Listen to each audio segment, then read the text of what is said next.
శీతాకాలంలో వచ్చేటువంటి పూలల్లో ప్రధానమైనది చామంతి.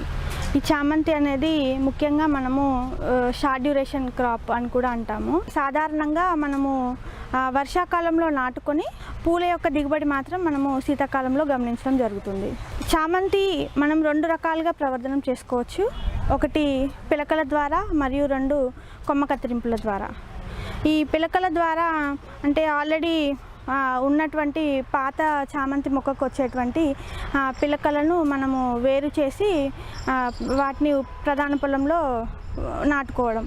అదే కొమ్మ కత్తిరింపుల విషయానికి వస్తే ఈ లేత కొమ్మల్ని కనుక మనము ఒక 3 అంగుళాలు ఉన్నటువంటి కొమ్మలను కత్తిరించుకొని వీటిని ఇండోల్ బ్యూట్రిక్ యాసిడ్ ద్రావణంలో ముంచుకొని తిరిగి కోకోపీట్తో నింపినటువంటి ప్రోట్రేలలో మనం నాటుకోవాలి.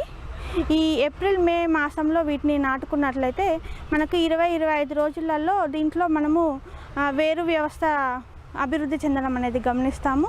వర్షాకాలంలో జూన్ జూలై మాసంలో వర్షాలు అధికంగా పడ్డప్పుడు చామంతిలో మనకు వేరుకులు తెగులు అనేది ప్రధానంగా ఆశిస్తుంది. కాబట్టి మనము ఎత్తైన బెడ్లలో కనుక చామంతిని నాటుకున్నట్లయితే దీని యొక్క కొంచెం వరకు ఈ తెగుల్ని తగ్గించుకునే అవకాశం ఉంటుంది.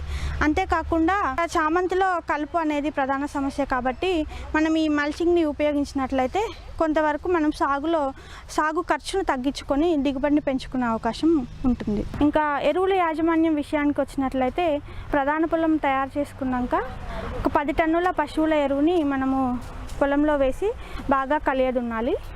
నత్రజనిని ఇచ్చేటువంటి ఎరువులు 60 నుంచి 80 కిలోల నత్రజని మరియు 30 నుంచి 40 కిలోల భాస్వరం మరియు 60 నుంచి 80 కిలోల పొటాషియం ఇచ్చేటువంటి ఎరువులను మనము చామంతికి 1 ఎకరా సాగుకి ఉపయోగించవచ్చు.